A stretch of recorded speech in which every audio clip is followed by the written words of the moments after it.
misalnya Allahu Akbar, adzan, itu seakan-akan pertanyaan kepada kita, kamu manusia bukan? Kamu manusia bukan? Cuman ada satu makhluk yang turun ke muka bumi ini, hati-hati Bu ya, yang selama dia turun gak pernah mau sholat kepada Allah Subhanahu wa ta'ala. Jadi yang turun ke muka bumi ada dua jenis makhluk Bu. Dua jenis makhluk. Satu manusia, yang kedua setan.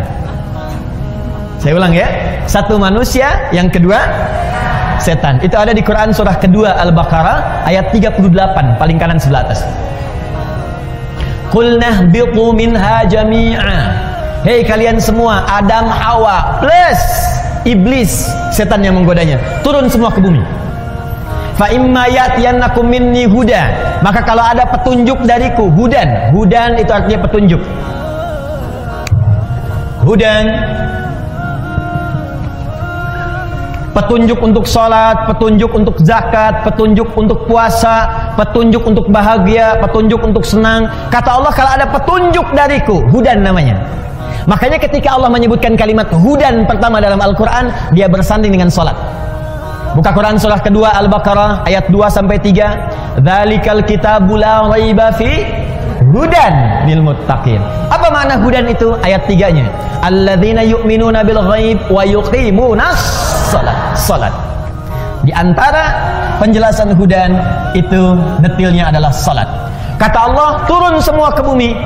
Kalau ada petunjuk dariku untuk kebahagiaan kamu, kalau ada petunjuk dariku untuk kenyamanan kamu, kalau ada petunjuk dariku untuk kesuksesan kamu hidup di dunia.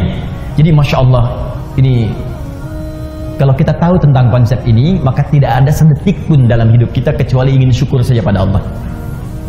Jadi ketika Nabi Adam dan istrinya Hawa diturunkan dan melahirkan kita kemudian hari, itu Allah menginginkan kita hidup di dunia ini hidupnya senang Bu, bahagia.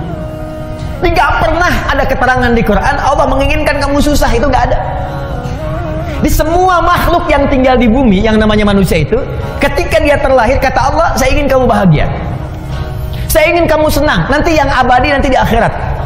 Tapi kamu dapatkan dulu percikannya saat di dunia, percikan kebahagiaan. Ayo, kalau berumah tangga bahagia, kalau bekerja bahagia, jadi anak bahagia, jadi istri bahagia, jadi ibu bahagia. Itu begitu pertama lahir, misinya misi kebahagiaan.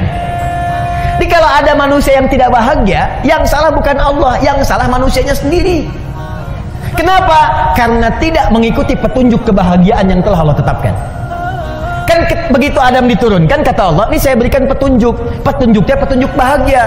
Kalau kamu ikuti petunjuk ini, hidupmu selama di dunia, jadi apapun engkau akan bahagia. Jadi dokter yang bahagia. Jadi ibu rumah tangga yang bahagia.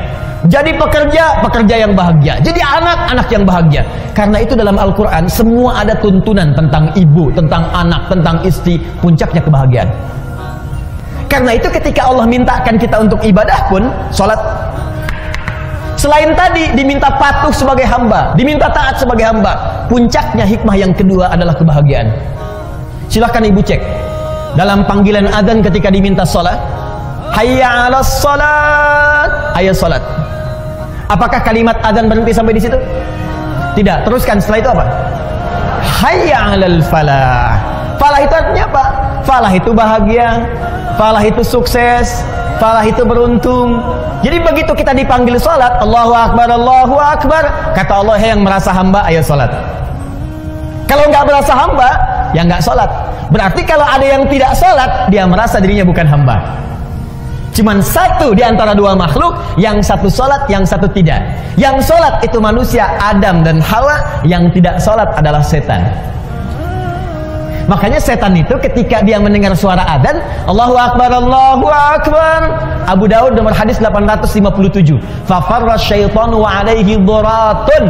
Maka setan ketika mendengar suara adzan langsung lari terbirit-birit saking tidak ingin mendengar suara adzan. Jadi kalau ada yang alergi dengan adzan, suara apa ini? Berisik sekali. Wah, laguku lebih indah daripada adzanmu, misal. Nah, ini sama dengan bukan saya yang bilang, awas, hati-hati. Awas, nggak boleh saya jadi tersangka. Awas, hati-hati. Bukan saya yang bilang. Ini sama dengan dia sedang dipengaruhi oleh setan. Karena hakikatnya manusia. Mesti beda. Jadi kalau ibu ingin bedakan, ibu itu manusia apa setan, gampang. Satu, manusia itu pasti sholat. Ini gampang aja.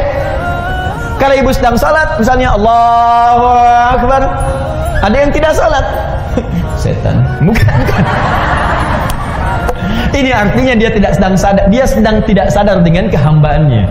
Jelas sampai sini? Makanya jangan ikut kenan setan, Bu. Jangan bersaing dengan setan. Setan itu profesional dalam urusan maksiat. Dan sangat sempurna, perfect dalam urusan meninggalkan ibadah. Jadi kalau ibu sudah nggak mau ibadah, ibu sudah telat ketinggalan. Udah ada setan yang duluan.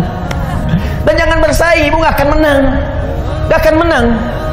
Karena itu lebih baik kita menjadi manusia yang seutuhnya. Jelas? Hayya 'alal falah. Hikmah yang kedua, setiap ibadah melahirkan kebahagiaan. Makanya semua orang-orang yang ibadah itu pangkal pertama kebahagiaan itu ketenangan, Bu. Ketenangan. Mustahil orang bisa bahagia kalau tidak tenang. Ibu pilih mana ya? Kaya tapi gelisah atau miskin tapi tenang. Tidak ada pilihan ketiga, nggak usah maksa. Kaya tapi gelisah atau miskin tapi tenang. Ayo.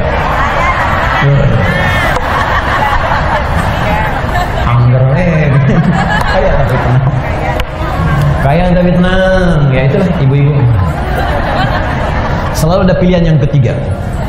Mau ke majelis ta'lim, ikut pengajian, datang pada suami, wah bawa proposal tentang warna baju, ya? Satu merah, yang kedua biru. Masya Allah. Ayah, mana yang paling bagusnya, merah atau biru? Kayaknya biru deh. Kayaknya merah deh ya.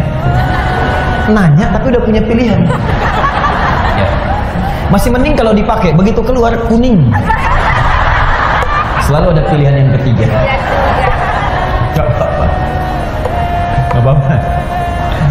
Nah, kebahagiaan itu pangkalnya ketenangan. Jadi mustahil ada orang bahagia kalau nggak tenang, itu mustahil.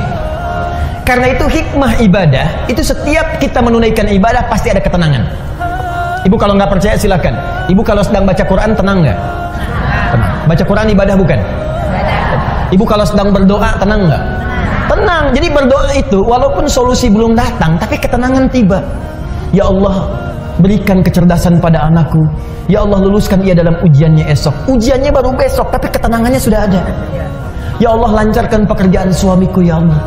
Ya Allah, tenangkan keadaan jiwa-jiwa kami. Jadi pekerjaan baru besok dikerjakan, tapi ketenangannya sudah tiba. Semua ibadah, pangkal pertamanya melahirkan ketenangan.